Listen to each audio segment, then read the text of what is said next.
નમસ્કાર દર્શક મિત્રો, હું ડોક્ટર જયનારાયણ વ્યાસ. દોસ્તો, ક્ષિતિજે 2027 નો સૂર્યોદય દેખાવા માંડ્યો છે. આવનાર 18 મહિના ક્યાં ઉડી જશે તે આપણે સમજી પણ નહીં શકીએ. 18 મહિના કરતા પણ ઓછો સમય. ગુજરાત એની વિધાનસભાની ચૂંટણીઓ આવવાની છે અને 2029માં દેશની લોકસભાની ચૂંટણીઓ આવવાની છે. ગુજરાત છે અને ગુજરાતમાં જે આજે બને છે તે આવતીકાલે દેશમાં બને છે. એવું કહેવાય છે કે ગુજરાત દેશની રાજકીય લેબોરેટરી છે. તો આ બધી વ્યાખ્યાઓ ગુજરાતના વ્યક્તિત્વને લકવો મારી ગયો ને એ પહેલાની છે.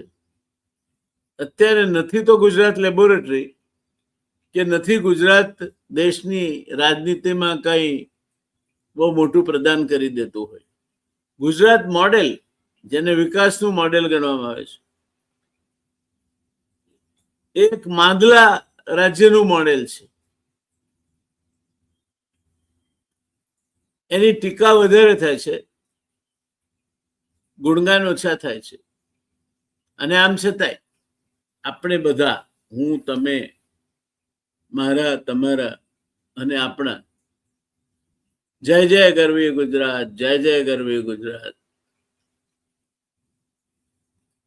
એ યશોગાન ગાવામાંથી હજુ આપણે નવરા નથી થયા.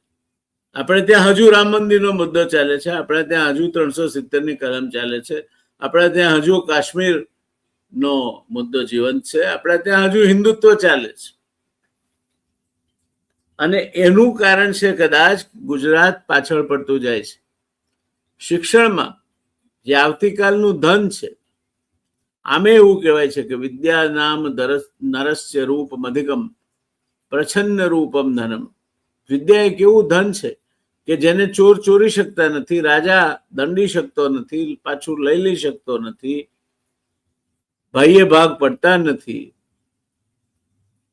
ખોવાઈ જઈ શકતું નથી. એ શિક્ષણના ક્ષેત્રમાં આજે જ્યારે જ્ઞાનનો યુગ ચાલે છે અને જ્યારે આપણે કહીએ છીએ એલ્વિન ટોફલરને ટાંકીને કે જ્ઞાન એ જ શક્તિ હશે, knowledge will be the power and who has earliest access to the knowledge shall be most powerful. અને જેની પાસે જ્ઞાન હશે તે દુનિયા પર રાજ કરશે. તો મારી બહુ વાંચવા ના બેસું અને ભમરડા અને ગિલ્લી દંડા વગેરે મારા શોખના વિષયોમાં પ્રવૃત્ત થાવ ત્યારે ઘણીવાર મને કહેતી કે સોગન ખાવા તો વાંચ, પરીક્ષા આવી છે. અને પછી એક કહેવત કહેતી કે ભણ્યા ગણ્યા એ નામું લખે ને વગર ભણ્યા એ દીવો ધરે. મારે નામું લખવા દિવસ કોઈ દાડો આવ્યો નથી, કારણ કે નામું લખવું પડે એવી આવકો કોઈ દાડો ઉભી કરી નથી. અને દીવો વીજળીનો થાય છે એટલે દીવો ધરીને ઉભા રહેવું નથી પડ્યું. પણ ગુજરાત આજે ખરેખર દયનીય સ્થિતિમાં છે. એસર નો ભારત સરકારનો રિપોર્ટ છે કે 5મા ધોરણના છોકરાને બીજા ધોરણની ચોપડી વાંચતા ગુજરાતમાં નથી આવડતી. ગુજરાતમાં 3જા ધોરણના શિક્ષણમાં દેશની સરખામણીમાં આપણે છેલ્લા નંબરે છે. 6ઠ્ઠા ધોરણ સુધીના શિક્ષણમાં દેશની સરખામણીમાં આપણે છેલ્લેથી બીજા નંબરે છે. અને વળી પાછા 9મા ધોરણમાં આપણે છેલ્લા નંબરે છે. આવું છેલ્લા નંબરે રહેલું રાજ્ય, જેની પાસે દેશની ખ્યાતનામ ઇન્સ્ટિટ્યૂટ છે, આ રાજ્ય એવું છે કે અહીંયા ઇન્ડિયન ઇન્સ્ટિટ્યૂટ ઓફ મેનેજમેન્ટ છે, આઈઆઈટી છે, એનઆઈડી છે, એનઆઈએફટી છે, Dhirubhai Ambani institute of information technology છે. ઇન્સ્ટિટ્યૂટ ઓફ હોટેલ મેનેજમેન્ટ છે. આવી રાષ્ટ્રીય કક્ષાની અનેક કેળવણી સંસ્થાઓ ધરાવતી આ રાજ્ય વ્યવસ્થામાં, આ રાજ્યમાં, એ સંસ્થાઓમાં કોઈ દિવસ જઈને તમે ક્યાસ કાઢજો કે આમાં ગુજરાતી છોકરાઓ કેટલા છે, નિરાશા થશે. ગુજરાતમાં સારી યુનિવર્સિટીઝ છે, એવું નથી. બીજી પણ સારી યુનિવર્સિટીઝ છે. કેટલીક છે એનું સત્યાનાશ કાઢી નાખવામાં આવ્યું છે, એમએસ યુનિવર્સિટી જેવી. હજુ પણ જે એક જમાનામાં રિજિયોનલ કોલેજ તરીકે ઓળખાતી હતી તે સુરતની નીટ, એની કિંમત છે બજાર. સુરતની આર્કિટેક્ચર ઇન્સ્ટિટ્યૂટ યુનિવર્સિટી, પર્સી એન્જિનિયર એનો પ્રોવોસ્ટ છે, નામ છે. નિરમા યુનિવર્સિટીનું નામ છે. ચાંગા ચરોતર યુનિવર્સિટીનું નામ છે, વિદ્યાનગરનું નામ છે. સિલેક્ટિવલી સૌરાષ્ટ્ર અને ભાવનગર યુનિવર્સિટીઓના નામ છે. ગુજરાત યુનિવર્સિટી ગુજરાતની સૌથી મોટામાં મોટી અને હું ચોક્કસ કહીશ કે વૈવિધ્યપૂર્ણ અભ્યાસક્રમો ધરાવતી યુનિવર્સિટી છે.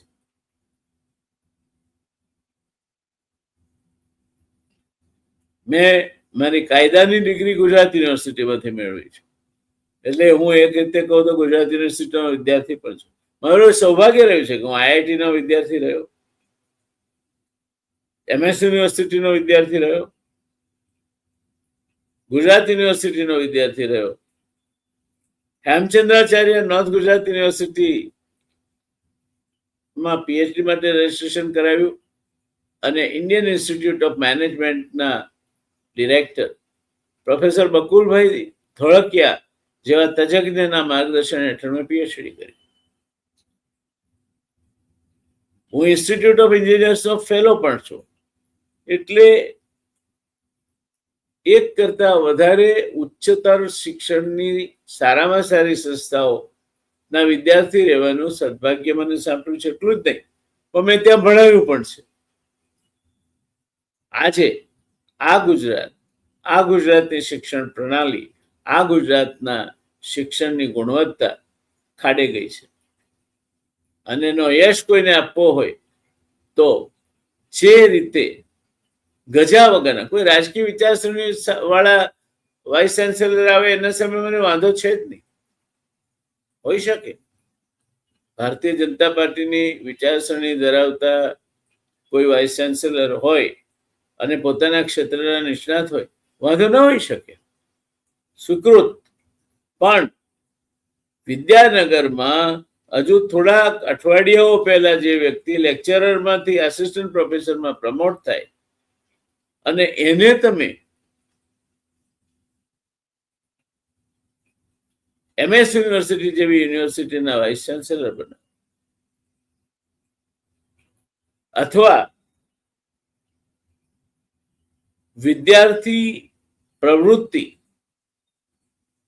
સાથે સંકળાઈને, અખિલ ભારતીય વિદ્યાર્થી પરિષદની વાત કરું છું, યાડી સાહેબ જેવા ખૂબ સારા માણસો હતા, માન છે મને એમના માટે, પણ એવા કોઈ માણસને તમે વિદ્યાનગરમાં વાઇસ ચાન્સેલર તરીકે મૂકો, તમે શિક્ષણનો સત્યાનાશ વાળવાનો ધંધો કરો છો. આજે આ સ્થિતિ મોટી યુનિવર્સિટીની છે. ખાનગી યુનિવર્સિટીઓએ તો શિક્ષણનું એવું સત્યાનાશ વાળું છે કે પૈસા લઈને પીએચડી આપે છે, જ્યાં ડિગ્રીના વિદ્યાર્થીઓને ડિપ્લોમા વાળા ભણાવે છે અને એના પ્રમોટર તરીકે મંત્રીશ્રીઓ હોય છે.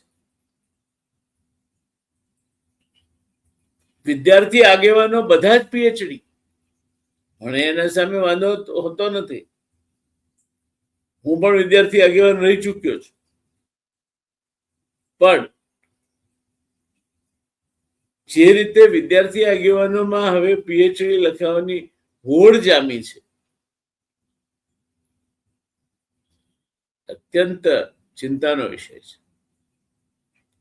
દોસ્તો, આજે વાત કર્યું છે ગુજરાતનું બદલાતું રાજકીય ગણિત. આપણે ખોટા પાટે ચડી ગયા હતા પટેલ વિરુદ્ધ ઉભરતો ઓબીસી એસસી એસટી એક્સિસનું સમીકરણ અને સત્તાનું કેન્દ્ર ક્યાં જઈ રહ્યું છે?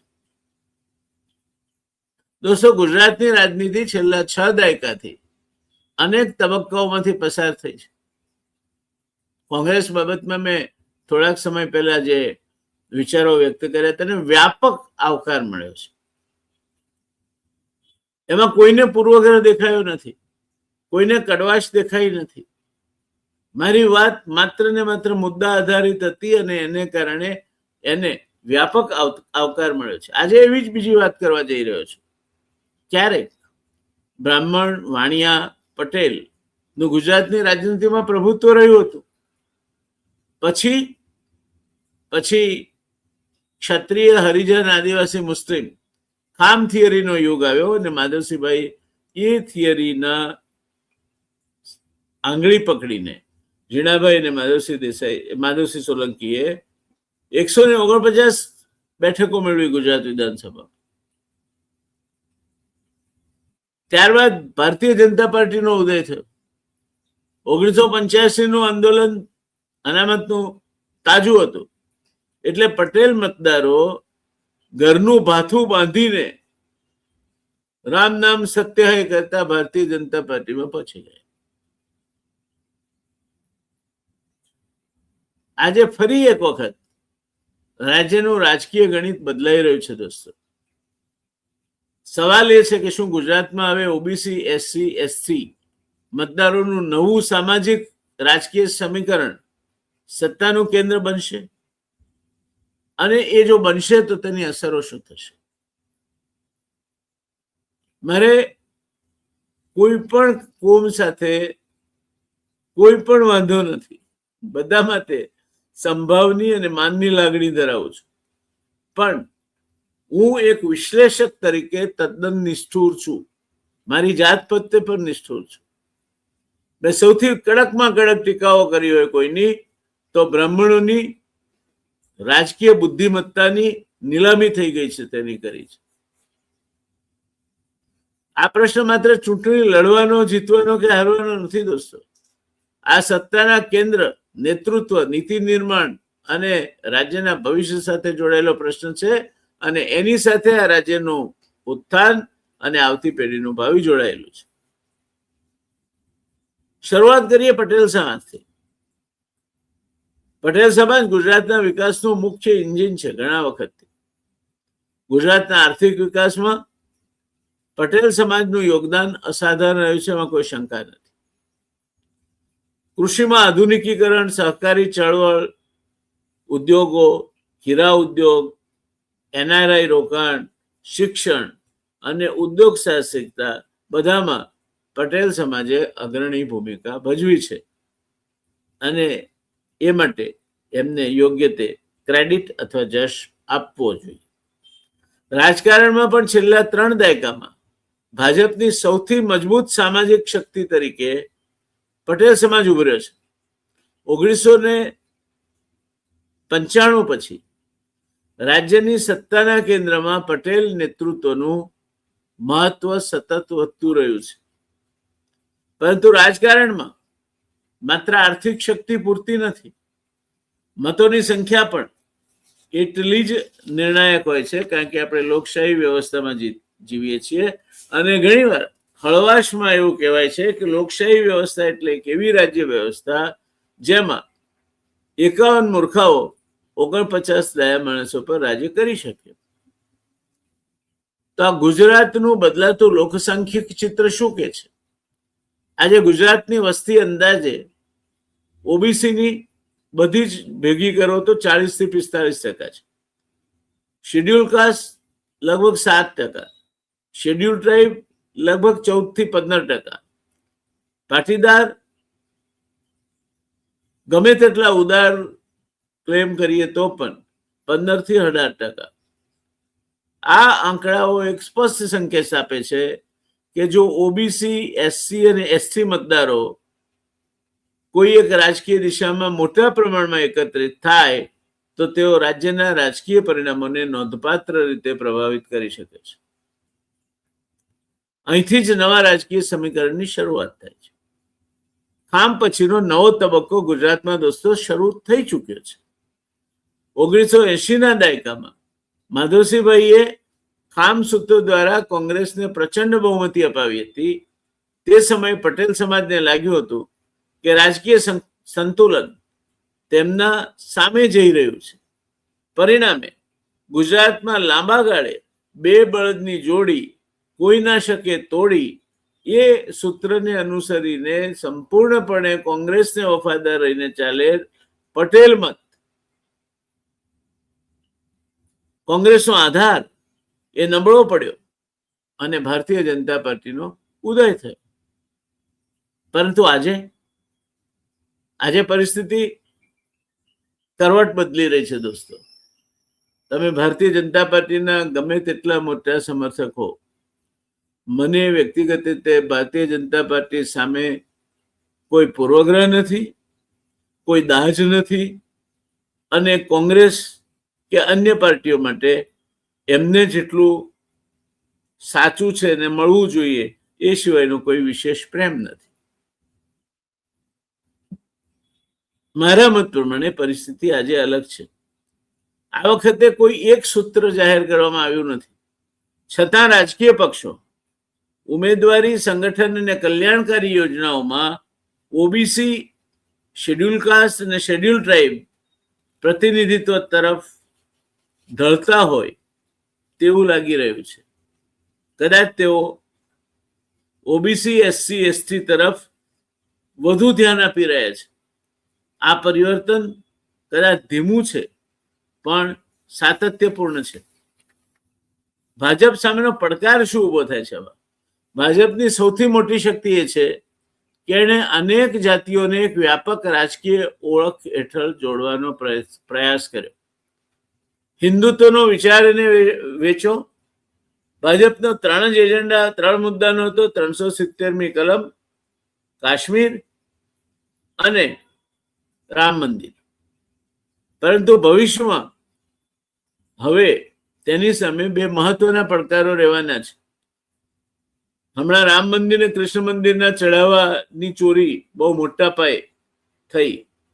એણે ચકચાર ફેલાવી છે આ દેશમાં કે એક શ્રદ્ધાળુ હિન્દુએ પૈસો કરીને આપેલ જે કંઈ ચડાવો હતો એ ચડાવવામાંથી અબજો રૂપિયા ગુમ થઈ જાય. કોણ જવાબદાર એના માટે? આખી એ થિયરી એ જય શ્રી રામમાંથી બદલાઈને રામ બોલો ભાઈ રામ તરફ જઈ રહી છે. અને આ સંતુલન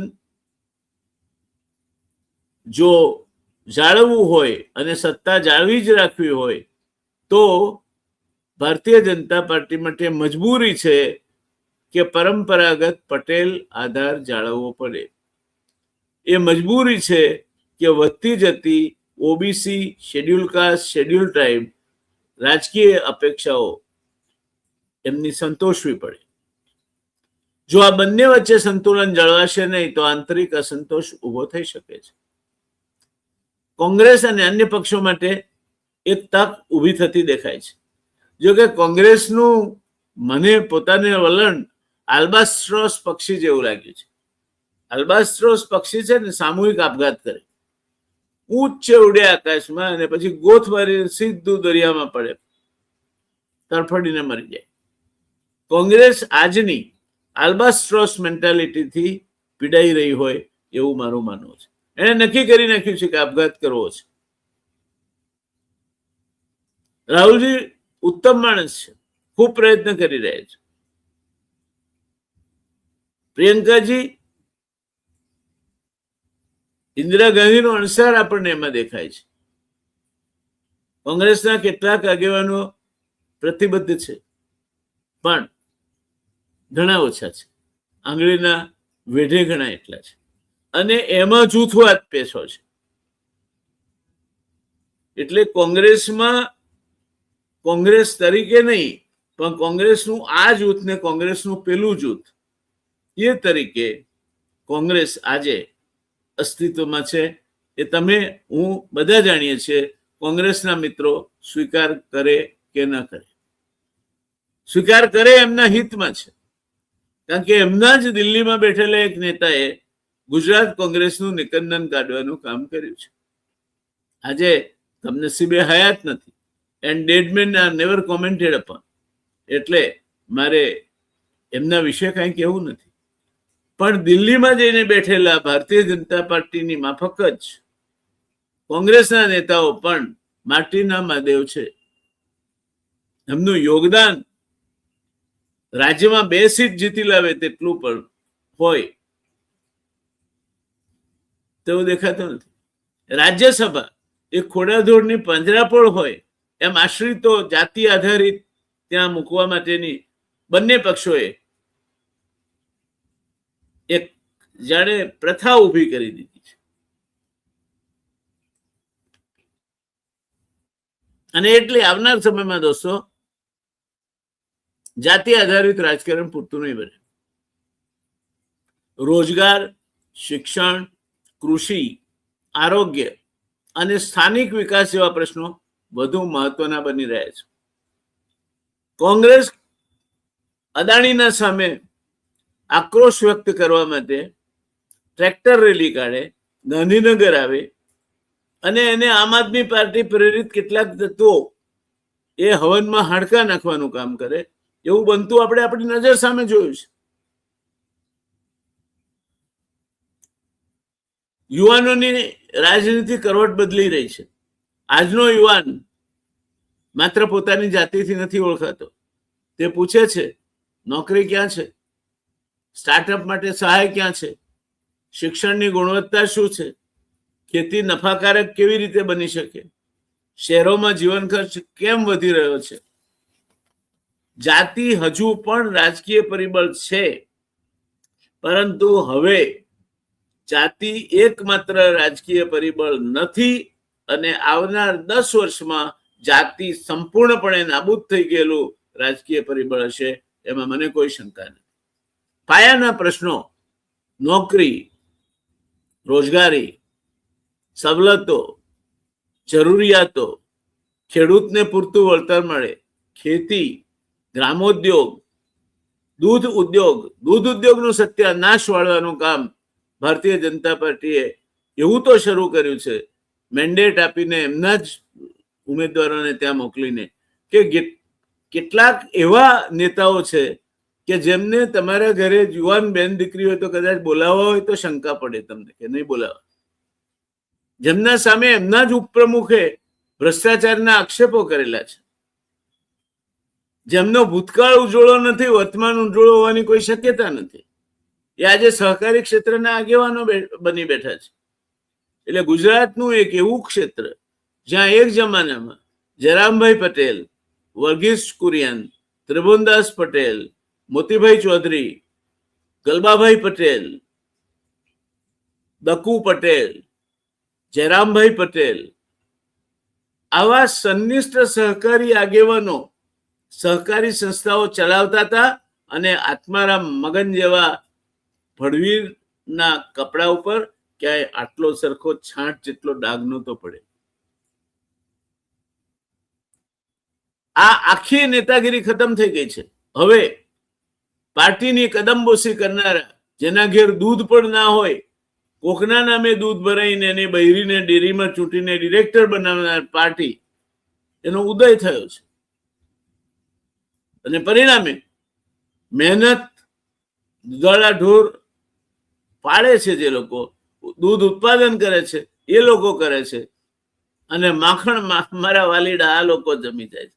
ક્યાંક ગેસ્ટ હાઉસ બનાવે છે, ક્યાંક દૂધની ટેન્કરો ચલાવે છે, ક્યાંક જળ સિંચન અને જળ સિંચાઈમાં કપચી નાખીને નીચે ખાડો ખાલી હોય એવા કૌભાંડો કરે છે. દરેક પ્રકારની પૈસા કેમ ખાવા, એનાથી સહકારી ક્ષેત્ર આજનું અલિપ્ત નથી રહ્યું. સહકારી ક્ષેત્ર એ સુબેદારી બની ગઈ છે. અમુકને તમારે રાજી રાખવા પડે તો તમારું કામ થાય. બનાવટની છે બલિહારી, ઉકરડા બાગ થઈ બેઠા, જે જાતે જોઈ ના શકતા જગત ચિરાગ થઈ બેઠા. જેમની આજે 2 દાયકા પહેલા કોઈ પાઈ પૈસાની ઇજ્જત નહોતી, એ આજે મોટા મોટા માંધાતાઓ બની બેઠા છે. કેમ? ક્યાં સુધી ચાલશે? જયનારાયણ વ્યાસ કહે છે એક એનાલિસ્ટ તરીકે, મારે કોઈની સામે વાંધો નથી, કોઈ મારા ઘરે રોટલા નથી આપી જતું, મારે એમની પાસેથી જોઈતા પણ નથી, પણ યુવાધન આ રાજ્યનું જે આવી રહ્યું છે હવે ઉપર, એ તમને પૂછશે કે અમારા માટે નોકરીઓ ક્યાં છે? મારી માં રાતે 4 વાગે ઉઠીને ડોબું ઉછેરે છે, એના દૂધના પૈસા ક્યાં ખાઈ જાઓ છો તમે લોકો? તમારે લાખો રૂપિયાના ગેસ્ટ હાઉસનો વૈભવ કરવાની જરૂરત કેમ ઊભી થાય છે? શું કરો છો તમે લોકો? હમણાં અમારા દર્શન નાયક એ કોઈ ખાંડ સહકારી ડેરી કે દૂધની સહકારી મંડળીમાં આ મેન્ડેટ પ્રથાના કારણે થયેલા ભ્રષ્ટાચાર અંગે રાડો પાડીને કહે છે, પણ દર્શન નાયકના રાડો પાડવાથી કઈ નહીં થાય. ભૂખ્યા જનોનો જઠરાગ્નિ જાગશે, ખંડેરોની ભસ્મ કણીને લાગશે. એક બાજુ અદાણી છે, સ્થાપિત હિતો છે, એક બાજુ એક બીજા શેઠ છે વીજળી સાથે જોડાયેલા, એમણે શરૂઆત કરેલી મીટરો ભાડે આપવાને સ્માર્ટ મીટર કે. પૈસા તમારે એને પૈસા આપી દેવાના સ્માર્ટ મીટરના, અને ઉપરથી વીજળી બિલમાં એનું ભાડું આવે. એટલે તમે નવી જીપ કે ગાડી ખરીદીને લાવો, પૂરા પૈસા ચૂકવી આપો, પછી પાછો દર મહિને ભાડાનો હપ્તો ચૂકવાનો. તો અદાણી આપે ને આ વીજળીના જે થાંભલા નાખે છે એમાં એક વખત વળતર શું કરવા આપે છે? તો વર્ષો વર્ષ નફો રણવાના છે. કેમ ખેડૂતને વર્ષો વર્ષ તમે નફામાં ભાગીદાર નથી બનાવતા? શું તકલીફ છે તમને? આ પ્રકારની વ્યવસ્થા નહીં ચાલે. ઓબીસી નેતૃત્વની વાત કરીએ તો એમાં નવા નેતાઓનો ઉદય થયો છે. ભારતની રાષ્ટ્રીય રાજનીતિમાં છેલ્લા 3 દાયકામાં ઓબીસી નેતૃત્વનો પ્રભાવ નોંધપાત્ર રીતે વધ્યો છે. ગુજરાત પણ આ રાષ્ટ્રીય પ્રવાહથી સંપૂર્ણપણે અલગ રહી શકે તેમ નથી. સ્થાનિક સ્વરાજ્યથી લઈને વિધાનસભા સુધી ઓબીસી પ્રતિનિધિત્વ સતત વધી રહ્યું છે. આ એક લોકશાહીની સ્વાભાવિક પ્રક્રિયા છે, અને એ પ્રમાણે જો કશું થતું હોય તો હંમેશા આવકાર્ય હોવું જોઈએ. પણ દોસ્તો, સૌથી મોટો પ્રશ્ન એ છે કે રાજકારણ શેનું? ઓળખનું, જાતિનું કે વિકાસનું? ગુજરાતની સૌથી મોટી સફળતા તેની વિકાસલક્ષી રાજનીતિ રહી છે એવું બધા લોકો કહે છે. ગુજરાત મોડેલ એટલે વિકાસનું મોડેલ. કેટલું વિકાસ એ ભગવાન જાણે. જો ભવિષ્યમાં સમગ્ર રાજકીય ચર્ચા માત્ર જાતિ સમીકરણ સુધી જ સીમિત થઈ જશે તો રાજ્યની વિકાસ ગાથા તો અટકી જશે, પણ રાજ્યમાં જાતિ વચ્ચે વૈમનસ્ય, કડવાશ અને વિગ્રહો થાય તે પ્રકારની પરિસ્થિતિનું નિર્માણ થશે. એ ગુજરાતના હિતમાં નથી, ગુજરાતના વિકાસના હિતમાં નથી, ગુજરાતની શાંતિ અને સલામતીના હિતમાં નથી. ગુજરાતની શાંતિ અને સલામતીના હિતમાં એ છે કે દરેકને યોગ્ય પ્રતિનિધિત્વ મળે, દરેકને એના હાથને લાયક કામ મળે અને દરેકને યોગ્ય માન મળે.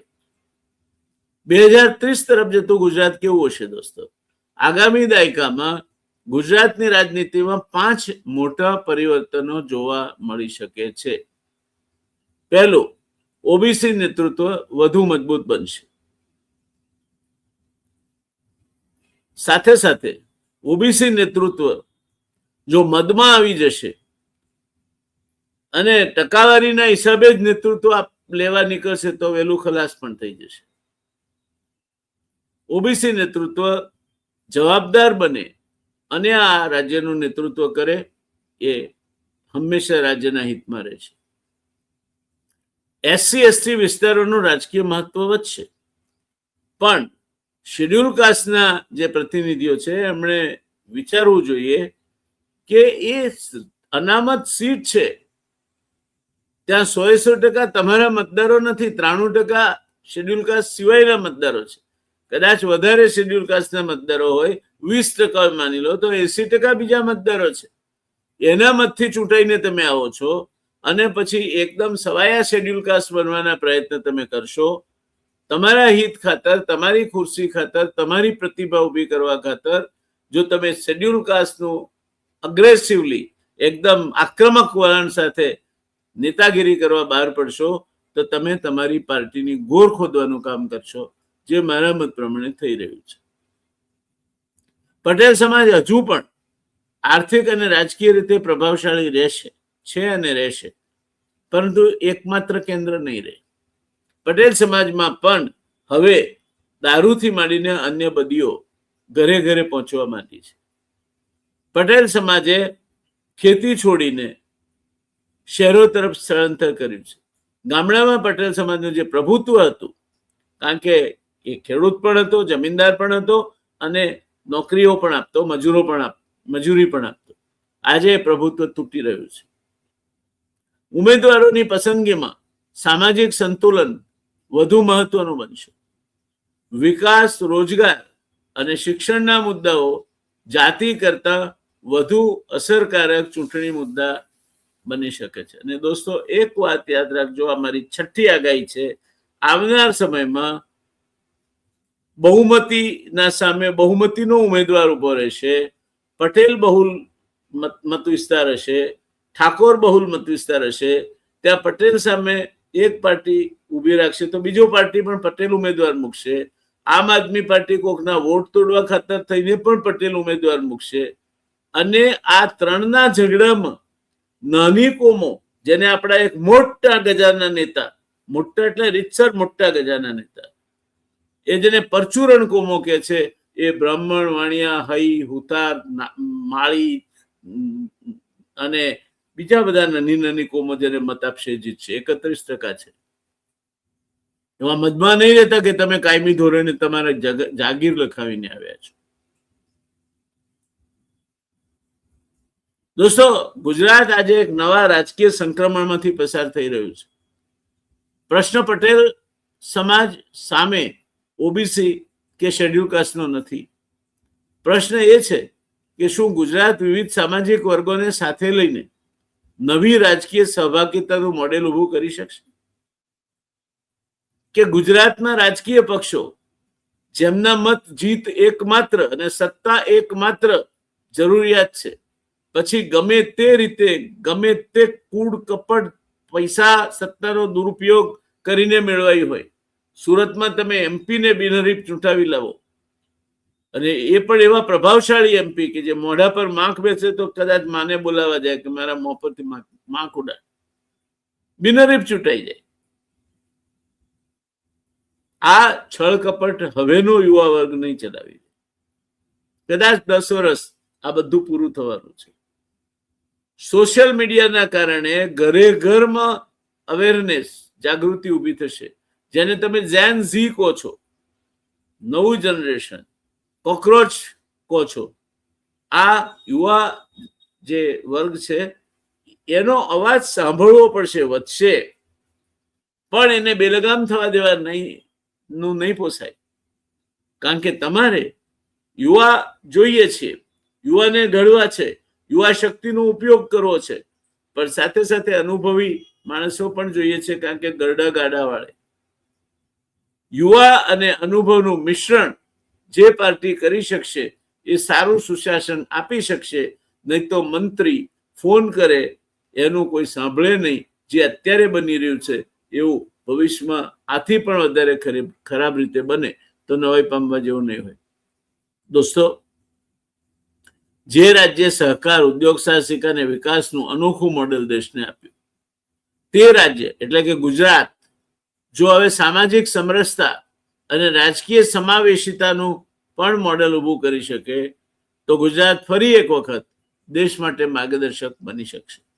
આખરે લોકશાહીમાં દોસ્તો કોઈ એક સમાજ કાયમી વિજેતા કે પરાજિત નથી થતો. કાયમી વિજેતા તો તે સમાજ અને રાજ્ય હોય છે જે બદલાતા સમય સાથે નવા સામાજિક કરાર રચવાની ક્ષમતા ધરાવે છે. ગુજરાત સામે આજે એ ઐતિહાસિક તક આવીને ઊભી છે. 2 વખત એ તક ગુજરાતમાં તમને દેખાશે, 2027માં અને 2029માં. આશા રાખીએ કે ગુજરાતમાં ગુજરાતનો યુવા ગુજરાતની રાજનીતિમાં વધુ ને વધુ રસ લેતો થાય, જવાબદાર રીતે વર્તતો થાય, તોફાનબાજી નહીં પરીક્ષાના પેપર લીક થાય તે નહીં, વાઇસ ચાન્સેલરોને હકાલવાના નહીં, વાઇસ ચાન્સેલરોને ઘેરા કરવાના નહીં, શિક્ષણ વ્યવસ્થા બરાબર ચાલે. ગુજરાતમાં શિક્ષણ વ્યવસ્થાનું જે સત્યાનાશ ગયું છે, માની લેજો દોસ્તો, આવતીકાલ જ્ઞાનની છે. શિક્ષણ વ્યવસ્થા જો ખાડે ગઈ છે તો તમે ક્યાંય ના નહીં દો, માટે ચેતી જજો. આટલી વાત સાથે આજે આપણે આ ચર્ચાને અહીં જ અટકાવીએ છીએ. વળી પાછા આગળ વધારીશું ફરી કોઈ વાર. આવજો.